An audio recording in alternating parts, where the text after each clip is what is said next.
আসসালামু আলাইকুম everyone. Last night আমি ডিনারের জন্য বানিয়েছিলাম ক্রিমি মাশরুম চিকেন। খুবই সহজ বানানো আর খেতেও খুবই মজা হয়। তো এখানে আমি চিকেন নিয়ে নিয়েছি। প্রথমে চিকেনটাকে আমি একটু লম্বা লম্বা করে কাট করে নিব এখানে মাশরুমের একটা ক্যান। মাশরুমটাকে আমি স্লাইস করে নিয়েছিলাম। আমার ঘরে ছিল ক্যাপসিকাম, ভাবলাম দিয়ে দিই ক্যাপসিকামটা। আর এখানে দিব দুইটা মাত্র কাঁচামরিচ। একটা প্যানের মধ্যে বাটার দিয়ে নিব, চপ করে রাখা গার্লিক এন্ড অনিয়ন দিব। পেঁয়াজ আর রসুনের কালারটা একটু ব্রাউন হয়ে আসলে এখানে আমার কেটে রাখা চিকেনটাকে দিয়ে দিব। চিকেনটাকে পেঁয়াজ আর রসুনের সাথে একটু ভেজে নিব। এখন অ্যাড করবো পরিমাণ মতো লবণ, গার্লিক পাউডার এবং অনিয়ন পাউডার। আমার জিঞ্জার পাউডারটা শেষ হয়ে গিয়েছে। জিঞ্জার পাউডারটা দিলেও অনেক সুন্দর একটা ফ্লেভার আসে। এখন দিয়ে দিব কেটে রাখা মাশরুমটাও আমি চিকেনের সাথে ভালো করে একটু ভেজে নিব। এখানে 1 চা চামচের একটু বেশি ময়দা দিয়ে দিব। ময়দা দিয়ে এখন সবকিছু একটু ভালো করে আবারও ভেজে নিব। এখন অ্যাড করব দুধ, আর এই পর্যায়ে দিয়ে দিব কেটে রাখা ক্যাপসিকাম আর কেটে রাখা কাঁচা মরিচটা। আর এই পর্যায়ে আমি খুবই সামান্য পরিমাণে একটু চিনি অ্যাড করব।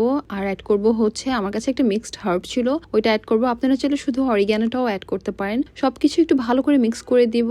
আর উপরে হালকা একটু স্পাইস করার জন্য আমি চিলি ফ্লেক্স দিয়ে দিলাম। বেসিকলি আমার ঘরে যা কিছু ছিল তা দেখে আমার কাছে মনে হলো যে মাশরুম চিকেনটাই ইজি বানানো। আমি এটা সার্ভ করেছিলাম প্লেন হোয়াইট রাইস দিয়ে। আপনারা চাইলে পোলাও অথবা পরোটা দিয়েও খেতে পারেন, ওইটাতেও মজা লাগে। সো আই হোপ আপনাদের কাছে এই ভিডিওটা ভালো লেগেছে। So it's all for now. See you in the next video. Bye, thanks for watching.